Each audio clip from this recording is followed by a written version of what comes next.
It hadn't rained in weeks, and the wind kept pulling at the roof like it wanted to take it clean off. May Garrison stood in the middle of her barn, staring up through the broken slats where daylight spilled in. Every creak above her felt like a warning. She didn't have the money to fix it. She barely had money to eat. Her husband had passed 2 winters ago, and since then, it was just her and the farm, holding on by threads. She'd sold off most of the cattle. Only 2 remained. The chickens were dying, and the water in the well had started tasting like iron. She hadn't asked for help since Levi died. Folks meant well, but after a while, they stopped showing up. Pity only stretched so far in a town like Dry Hollow. People had their own struggles. They'd nod at her in church or wave from wagons, but they didn't step onto her land anymore. They didn't see what was left. That morning, May found a man asleep near the side of her barn. She almost didn't see him at first, just a pair of dusty boots sticking out from under the tall grass. Her first instinct was fear. This wasn't a place folks wandered onto by accident. She kept her distance, rake in hand like it was a weapon, but when she stepped closer, the man didn't move, just kept sleeping. He was thin, and there was a look about him that made her pause. His face was sun-worn, the kind of worn that didn't come just from age, but from hunger and hard miles. His coat was torn at the shoulder, boots near falling apart. He looked like someone who hadn't been inside in months. "Sir," she said, voice shaking a little, "you got a reason for being on my land?" The man opened his eyes slowly, blinked at the sky, then at her. He sat up, quiet as a shadow, and tipped his hat like it was the most natural thing in the world. "Didn't mean no harm," he said. His voice was low, rough. "Just needed a place to rest. Been walking a long while." May didn't lower the rake, but she didn't lift it higher either. "Where you headed?" "Nowhere in particular." She studied him, trying to find a lie in his face. There wasn't one she could see, just a tiredness she understood too well. "You hungry?" she asked. The man nodded once. "Then come to the porch. You can have some eggs and bread, but you eat fast and then you go." He followed her without a word. They sat on the porch steps, neither one talking as he ate like he hadn't in days. May watched the sky. The clouds were low and yellow at the edge, like they were hiding something. She hated storms now. They broke things she couldn't afford to fix. After a while, he looked up and said, "You got trouble with your roof." She glanced at him. "You a roofer?" "No, but I can do the work." May hesitated. "I can't pay." "I didn't ask." She studied him again. He looked younger now, with food in his belly. Not young, but younger than he'd seemed on the ground. His eyes were dark but not cold. "Why would you fix something for a stranger?" she asked. He didn't answer right away, just looked out toward the barn. Sometimes it helps to fix something. That night, he slept in the barn. May gave him a blanket and left the door open, in case he changed his mind and walked away. But he didn't. The next morning, he was already on the roof when she stepped outside, working quiet, steady, like he didn't even notice the wind. He stayed up there all day, only came down to drink from the well. He didn't talk much. When she asked his name, he just said, "Call me Eli." May try not to stare, but there was something strange about him. Not bad strange, just unreadable. Like whatever he'd been through had turned his voice to stone and his heart to silence. But he worked like a man, trying to earn his place in the world back. As the hours stretched into days, something began to settle between them. Not comfort, not exactly. More like a shared quiet. He fixed the barn roof without asking questions, and she brought him food without expecting thanks.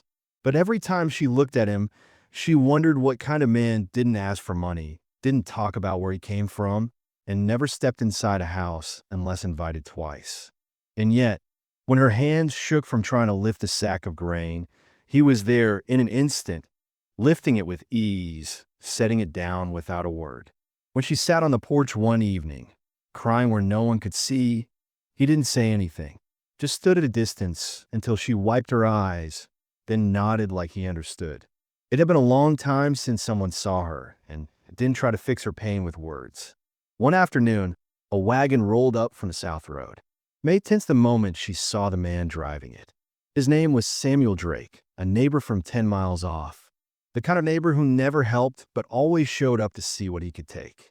He stepped down, boots loud on the dirt. "May," he said with that half-smile she hated. "Heard your barn's in bad shape. Thought I'd come by, see if you needed a hand." Eli appeared at her side before she could answer. Not close, just there, standing behind her shoulder like a shadow that had her back. "Drake eyed him. Didn't know you had company." "I don't," May said flatly. "He's working." Drake's smile didn't reach his eyes. "You paying him in eggs and kindness." Eli didn't say a word, but he didn't have to. He stared at Drake with a calm that unsettled. Drake cleared his throat. "Well, if you ever need a real hand, you know where to find me." "I don't," May replied. Drake left, face tight. May stood there a moment, her pulse high in her throat. Eli didn't move. She turned to him. "I'm sorry. People around here think they own whatever they see." "You don't need to be sorry," he said. She looked at him, then really looked. His eyes weren't unreadable anymore. They were just tired. "Who hurt you?" she asked quietly. He didn't flinch. Just said, "Don't ask unless you want the weight of the answer." They didn't ask again. But that night, when the wind came hard across the field and the barn stood steady for the first time in years, she walked out to where he was sleeping and left a second blanket beside him. He didn't say thank you, but when she woke in the morning, the firewood was chopped, the chickens fed, and a small, handmade cross fixed into the ground near the fence where her husband had been buried. She sat on the porch, hands in her lap, watching the sun come up. Eli sat beside her. They didn't speak, but when her fingers brushed his, he didn't pull away. They hadn't planned on letting him stay past the first night. But as each morning came and went, Eli kept finding things to fix, and she kept letting him. There was no spoken agreement, just the quiet rhythm of work and survival. The barn roof was only the beginning. He reinforced the chicken coop, dug out the clogged irrigation trench behind the shed, and patched the fence where the last storm had blown a tree limb straight through. All without asking. He never asked for more food, never came inside unless the weather turned ugly. Even then, he stood by the back door, hat in hand, dripping rainwater, and looking like he was waiting to be told he didn't belong. May didn't like how that made her feel, like she was the one doing wrong by letting him think that. Still, she hadn't told him to come inside either. On the fourth day, Ruthie stopped by. Ruthie was the only real friend May still had. Round-cheeked, sharp-tongued, and twice as loud as she needed to be.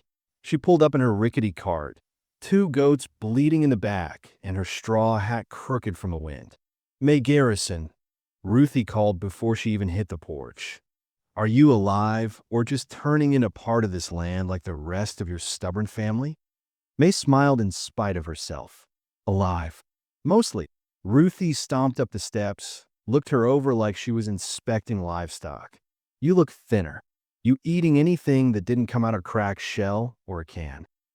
May opened her mouth, but Ruthie's eyes had already drifted past her shoulder. She squinted. "Who's that?" Eli was by the fence, hammer in hand, mending the north post with smooth, steady strikes. May hesitated. "That's Eli." "And Eli is who exactly?" "He's helping." Ruthie raised a brow. "Helping?" She folded her arms. "You always did have a soft spot for stray animals." May gave her a look. "He's not a stray. He's quiet. Works hard.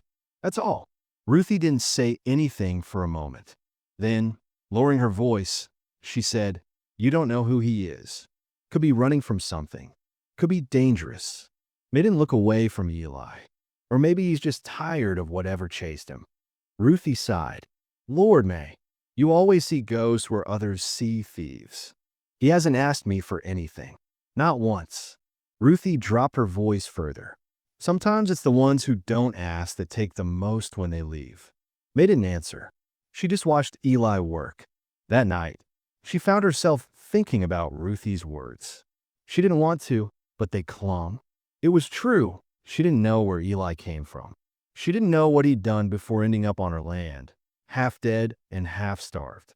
But she also knew the way he stood back when she cried. How he moved gently around her, never too close, never too far. It had been 2 years since anyone touched her with kindness.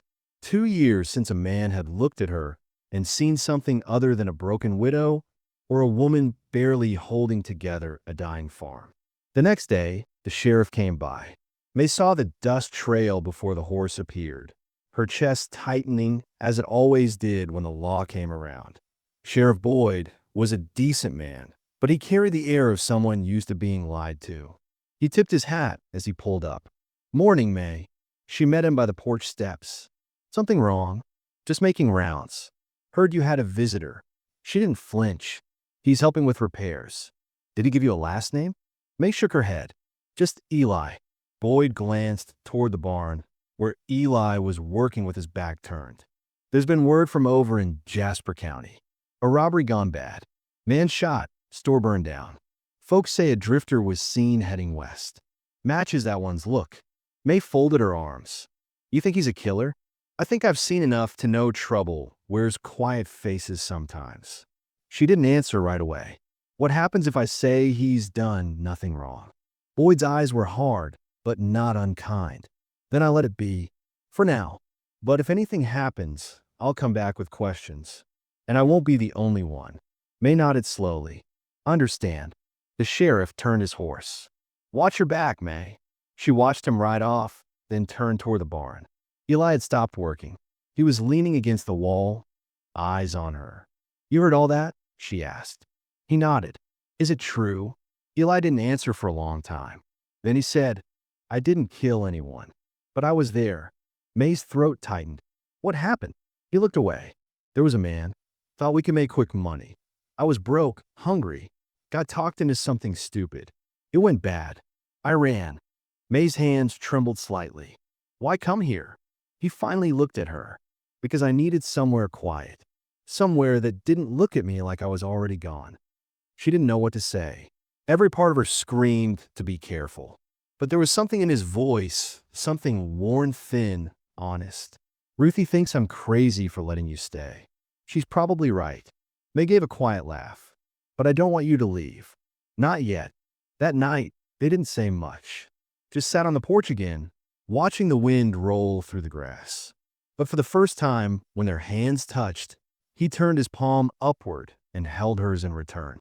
It was small, but it was real, and that scared her more than anything else.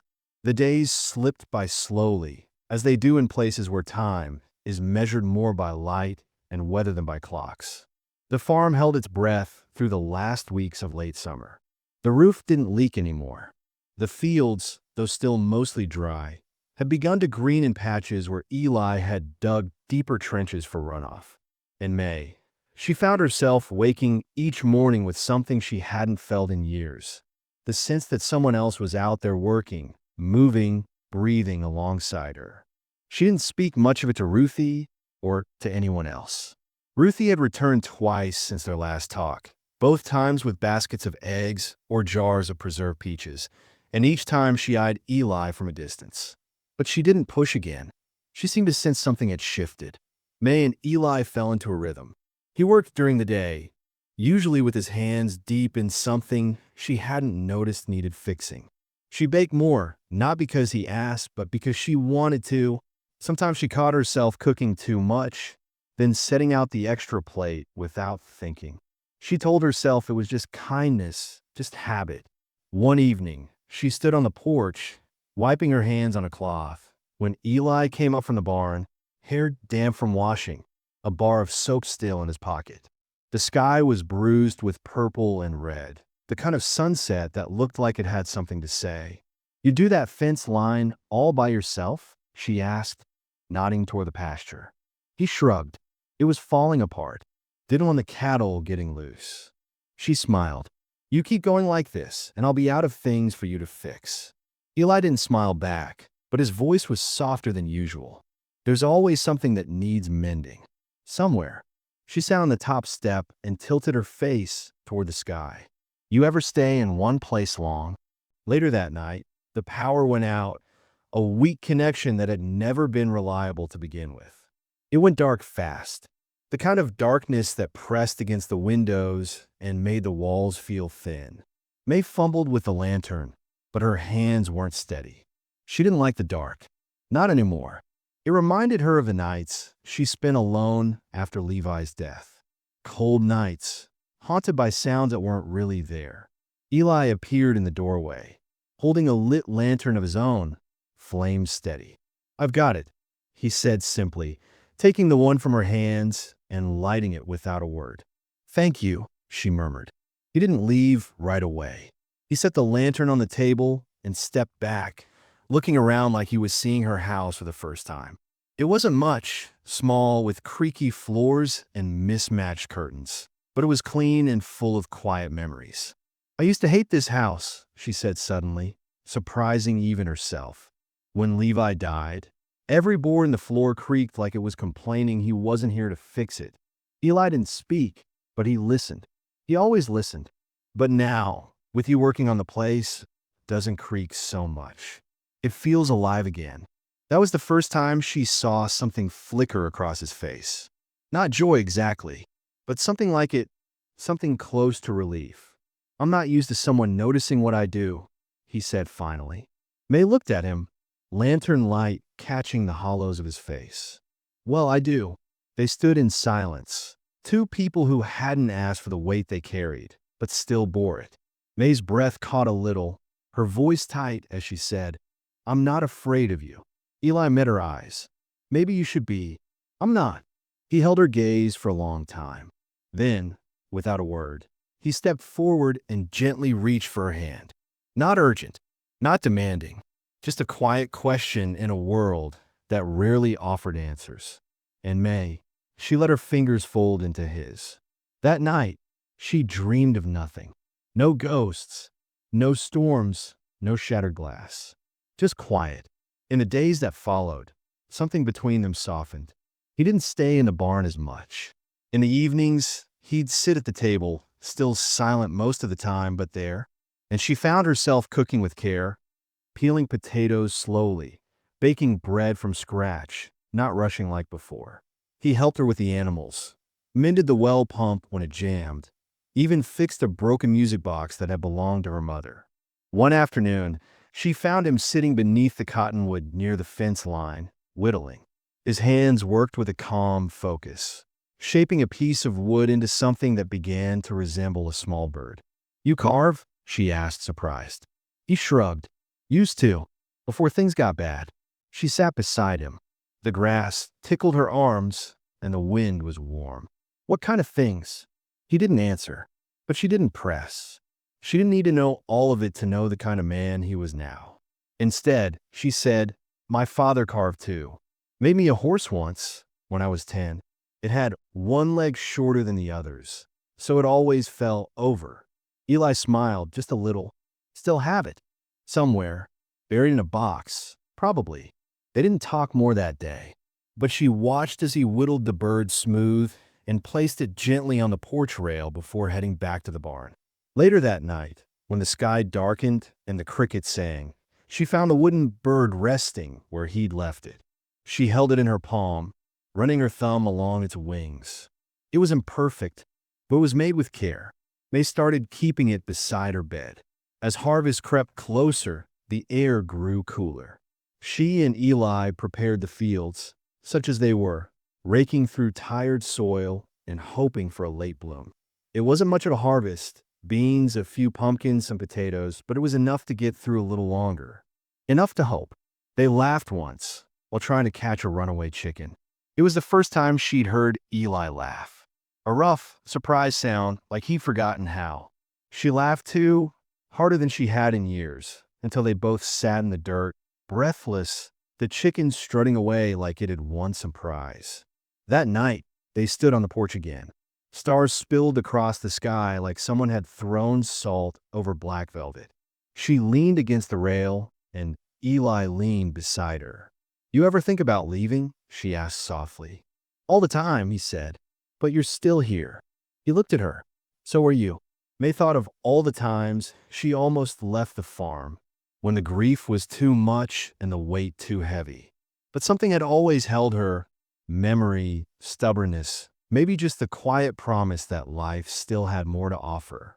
"I never asked you what you want," she said. Eli looked at the sky. "I don't know anymore. Just not to be hunted. Not to be hated. She reached for his hand. You're not either. Not here. He held her fingers in his, gently, like they were the last soft thing he had left. But the world doesn't always stay soft. The next day, while returning from the creek with 2 buckets of water, Eli saw a rider on the ridge, a man in dark clothes, watching the farm from a distance. He said nothing to May that evening, but he kept his eyes on the road and sharpened the knife he kept tucked in his boot, just in case. May noticed the tension in him, the quiet pullback. She didn't ask. She just made tea and brought him a blanket for the barn again, even though he hadn't slept there in days. Something's coming, isn't it? She said quietly. He didn't answer, but she saw in his face. Still, that night, they sat on the porch again, the wooden bird beside her, the stars above them, their hands folded quietly together, like maybe, for one more night, they could pretend the past had nothing left to chase them. The weather turned fast. By early October, a bitter wind swept across the fields, tugging at the last of the dry leaves and rattling the windows at night.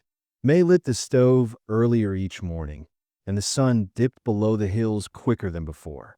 There was a heaviness to the air, one that went beyond the change of seasons. Eli stopped talking as much. He still did the work, still showed up at the porch at dusk with dirt on his hands and a tired knot in his eyes.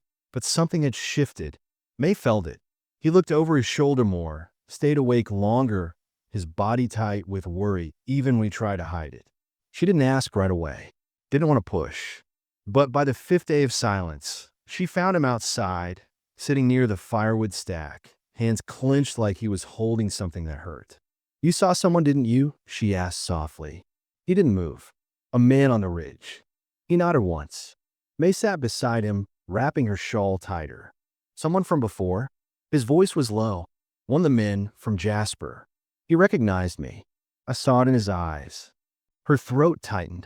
What does that mean? It means he'll tell others. Or come back himself. I don't know which is worse.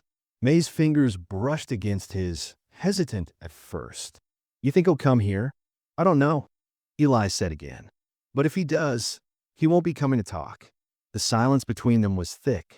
May thought of all the work Eli had done. The fixed roof, the carved bird, the way he looked at her like she mattered again. She also thought of the man he used to be, the one who ran from fire and gunshots, who never talked about what exactly had happened back there. And suddenly, it was too much. She stood, heart pounding. I can't, she said, voice cracking. I can't lose this place, Eli. It's all I have. If someone comes here looking for blood, I could lose everything. He looked up at her slowly. Then I'll go. The words hit her harder than she expected. I didn't say that. You didn't have to. She turned away, blinking back tears. I just need to think. That night, May didn't sleep. She sat at the kitchen table, wrapped in her mother's old quilt, tried to remember how to breathe without feeling guilt, without feeling torn in two. She had been alone for so long. When Levi died, grief took root in her bones like rot. And just when she had begun to feel human again, just when the quiet of her days had started to feel warm instead of hollow, now it was all cracking open again. In the morning, Eli was gone. No note, no sound, just gone. The barn door swung open in the wind. His bedroll was missing, and the knife he kept near the porch rail had vanished too. May stood there in the cold, staring at the empty space like if she looked hard enough, he'd appear again. But he didn't. For the next 2 days, she worked in silence. The stove sputtered. The water pump gave out again, and she tried to fix it herself, cutting her hand in the process. The cut wasn't deep, but it stung, reminding her how many things Eli had handled without her ever needing to ask. Ruthie showed up on the 3rd day. She took one look at May's pale face and bleeding hand and didn't ask any questions. She just set the basket down and started boiling water. What happened? She asked eventually. He left, May said quietly. Ruthie didn't say, I told you so. She just handed May a cloth and sat across from her at the table. Do you miss him? May nodded. Do you trust him? I think I do, she whispered. Even if I shouldn't. Ruthie leaned back. Then maybe that's what matters. But May wasn't sure. That night, the wind howled through the trees. and May lay awake with a sharp ache in her chest that no blanket could soften. She kept thinking of his hands, the way he'd picked up that bird carving without a word, the way he'd looked at her when she first gave him shelter, not with greed, not with expectation, but with something closer to shame. He'd been running for so long, and for a short while, he let her be his stopping place.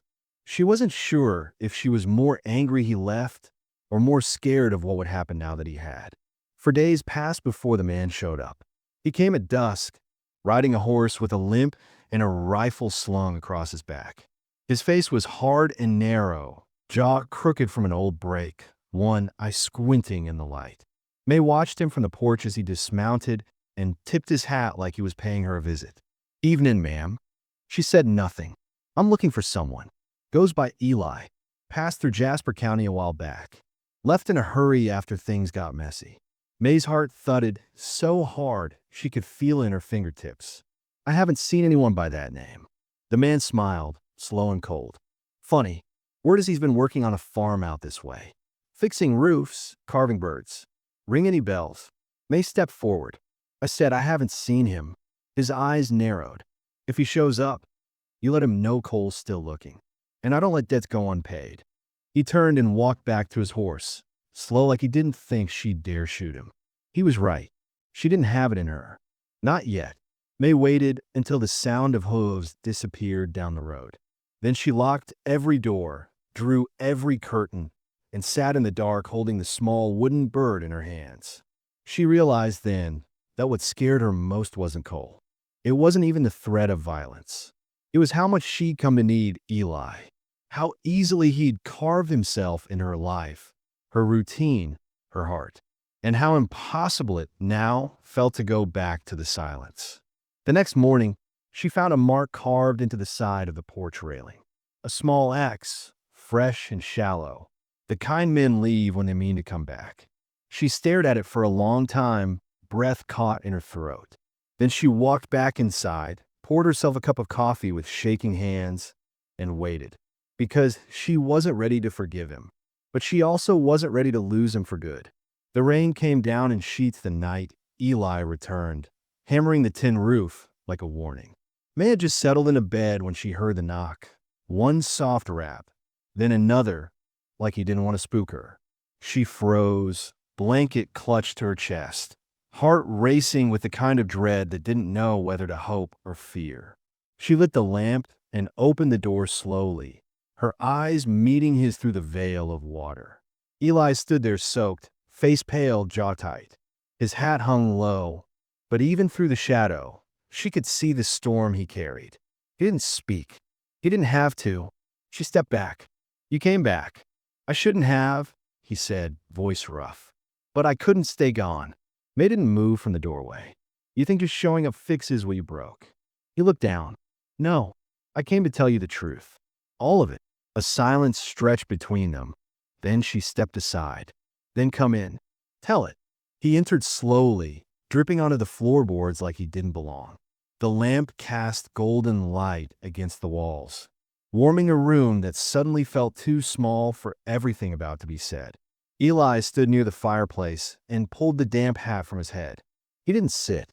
He just stared at the flames for a long moment before speaking. "I used to work cattle up near Jasper. Ranch hand. Nothing fancy. Hard work, but it kept me moving. Then I got mixed up with the wrong crew. Men who ran whiskey, sometimes worse.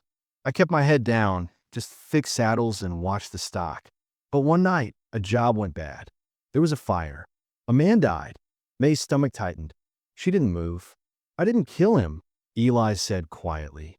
"But I was there. I didn't stop it. I ran. Not because I was guilty, because I was scared. Scared they'd pin it on me. Scared of what I saw that night. Of what I'd become by standing still and saying nothing. May could barely breathe.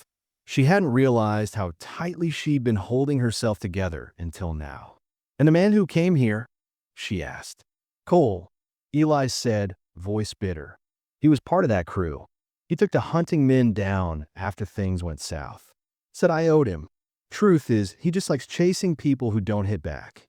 Why didn't you tell me all this sooner?" "Because you were the first quiet I'd had in years," he said. and I didn't want to ruin it. I didn't want you looking at me like I was another man who brought trouble. May stepped closer, arms crossed, not from cold, but because if she didn't brace herself, she might break. You left without a word. I thought I was protecting you. Don't do that, she said sharply. Don't make that choice for me. The words hung in the air. Heavy. True. Eli nodded once. You're right. She looked at him. Really looked. The man standing in front of her wasn't the same one who'd limped up a road weeks ago. He was still running, but now he was tired of it. There was something in his eyes that asked for something more than shelter. You said you didn't kill that man, she said slowly. I didn't, he answered. But I didn't stop it either. I still see his face sometimes. Still hear the way he begged for help. I froze. That's the truth. And maybe that makes me a coward. Maybe it makes me worse. May walked to the table and sat, fingers trembling slightly. You didn't have to come back. I did, he said, because I needed you to know I wasn't who I used to be, and because I knew Cole wouldn't stop. I didn't want you caught in that. May looked down at her hands. You think you're the only one who carries ghosts. Eli was quiet.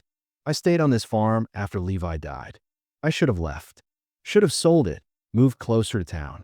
But I didn't. I stayed because I couldn't face what was out there. The empty roads. The way people looked at me like I was fragile. I buried myself here, Eli, just like you buried yourself under silence. He didn't speak. He didn't need to. The thunder rolled outside like distant gunfire. I don't want to be alone anymore, May said, barely above a whisper. But I also can't open my door to a man who walks away when things get hard. I won't run again, he said. If Cole comes back, I'll face him. If the law comes, I'll speak. I won't let you carry this for me. A long silence passed. Then finally May nodded. Then stay. But not in the barn. His eyes met hers. Stay in the house, she said. If we're going to face this, we face it together. That night, Eli slept in the spare room. The storm raged on outside, but inside, the walls didn't creak like they used to. They stood strong, quiet, waiting. At sunrise, May found him outside, already chopping wood. The rhythmic sound of the axe cracking through bark was steady, grounding. Familiar. Later that day, they rode into town together. She wore her hair in a braid and didn't flinch when people looked. Eli stayed close, but not too close. Enough to say he was beside her, not hiding behind her. They spoke to the sheriff. Eli told him everything. The fire, the man who died, his part in it. Sheriff Halvorson listened without interruption, face unreadable. You're saying you ran, but you didn't kill him? I didn't even touch him, Eli said. But I watched it happen. The sheriff leaned back in his chair. That makes you a witness, not a killer. I'll wire Jasper. If there's an active warrant, we'll deal with it. If not, then you've got your piece. May felt something loosen in her chest that had been knotted too long. On the way back, Eli rode quietly. May glanced at him once. You didn't have to tell them. I did, he said. I needed to say it out loud. Back at the farm, the air was different. Lighter, like a weight had been set down between them, and neither one had to carry it alone anymore. That night, as the sun sank low, Eli took her hand again. Not like before, not unsure. This time it was steady. This time, she held back just as firmly. The past hadn't vanished, but had been spoken, faced, not buried. In the soft glow of the oil lamp, May whispered, "You're not the same man you were, Eli." And he whispered back, "Neither are you." The mornings came easier after that. There was still tension in the air sometimes, leftover worry clinging to the corners of their days like dust. But it wasn't fear anymore. It was memory. It was what lingered after you'd walked through fire and came out changed. Eli stayed. Not in the barn, not on the edge of things, but fully in the house. He helped May cook, though he still fumbled with eggs and always burnt the toast. He fixed a broken hinge on the bedroom door without being asked. He rebuilt the chicken pen just because he noticed it leaning in the wind. May watched him with something soft inside her she hadn't known was still alive. A quiet pride, a comfort. The sheriff never came back with bad news. Jasper sent word. There was no warrant. The crew Eli had run with it scattered or disappeared. The death had never been pinned on anyone. Maybe they knew the truth. Maybe they just stopped caring. Either way, the ghost lost its teeth. That night, after the letter came, May stepped out onto the porch. The air was cool, the stars blinking steady above the hills. She didn't say anything at first when Eli joined her. Just passed him a mug of coffee in her hands, and he took it without a word. "I thought I'd feel different," she said finally. "Do you?" he asked. She thought for a long second. "No, I still wake up waiting for something to go wrong. I still hear Levi's voice some mornings, like he's just out feeding the stock. I still think you'll leave when I'm not looking." "I won't." She looked at him, then serious. "You can't promise things like that." "I can try," he said, "and I can stay until you believe it." She didn't smile, but she didn't pull away when his fingers brushed hers. They stood there for a while, quiet, sharing the space like they'd been born into it. Later, she let him follow her inside. Into her room. There were no fireworks, no breathless gasps or wild kisses like in the stories. Just two tired people who had fought long enough to let down their walls. Eli's hands trembled a little as he touched her face, like he still couldn't believe she let him. May watched him carefully, and when he looked like he might back away, she whispered, "I want this." So he stayed. He undressed slowly, as if he were giving her the chance to see all the parts of him he usually kept hidden. Scars, ribs too sharp, skin sunburnt and healed over again and again. She touched his shoulder, and he exhaled like he'd been holding that breath for years. When they lay down together, it wasn't about need. It was about silence. Trust. His hands didn't demand. Her body didn't brace. They moved together like two people who'd already lost too much to take anything for granted. And when it was over, they didn't speak. They just lay there, limbs tangled, hearts steady. May rested her head against his chest. The beat beneath her ear was strong. "Real. I never thought I'd be here again," she whispered. "Me neither," he murmured. "But here we are." Winter came early that year. The first snow dusted the porch in November, and Eli spent half a day patching the last cracks in the barn wall to keep the cold out. May stood in the doorway, her arms wrapped in a wool shawl, watching the way he moved. Sure now, not like someone waiting for the ground to fall out from under him. They didn't talk about the future like something distant anymore. They talked about how many hens they might raise in spring, whether it made sense to buy a new stove, if they should tear out the back shed come summer. Ruthie visited once a week, always with bread and news from town. She never asked how things had changed. She could see it in May's face, in the light that hadn't been there before, in the way she smiled with her whole mouth now, instead of just the corners. One afternoon, May brought down a box from the attic. Inside were Levi's old things, his hat, his wedding shirt, a few sketches he'd made when he thought he might be a painter. She laid them out on the table and sat for a long time, her fingers tracing the lines he'd drawn years ago. Eli found her there, quiet, shoulders tight. He didn't speak at first, just stood by her side. "I keep waiting for it to hurt more," she said softly. "But it's not pain anymore. Just missing. That's the best kind of grief," he said. "The kind that lets you live." She looked up at him, tears unshed, but no longer sharp. "Do you think he'd hate me for this?" Eli knelt beside her. "No, I think he'd want you to be warm in the winter. To laugh again. I think he'd be glad someone put new nails in your roof." May laughed through her tears. "You and those damn nails." They packed the box back up together. She didn't put it too far away, just enough to make room for what was next. The days grew short. Snow came heavy one week in December, blanketing everything in silence. They made stew together and read by lamplight, sometimes not talking for hours and still feeling close. May found herself humming again. She hadn't realized how long it had been. Eli carved another bird, this one smoother, finer. When he gave it to her, she held it in both hands, staring down at the gentle curve of the wings. "I never finished school," he said. "Didn't think I was smart enough. But carving it slows things down, makes things make sense. You don't need school to be good," May said. You just need time. And someone to see you. He looked at her, quiet for a long beat. You saw me, when no one else did. And you stayed, when everyone else left. On Christmas Eve, they walked out behind the barn, where the fence dipped low against the sky. The stars burned clean above the snow-covered hills. Eli took her hand, tugged her gently closer, and kissed her under the open sky. No fanfare, no audience, just two people who'd fought their way back to something like peace. She pulled back just enough to rest her forehead against his. This farm feels alive again, she whispered.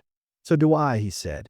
And she believed him, because it was true, because after everything, after fire, silence, grief, and return, they'd found something worth keeping. And in the quiet, with snow all around and the past laid bare, May knew this wasn't just survival anymore.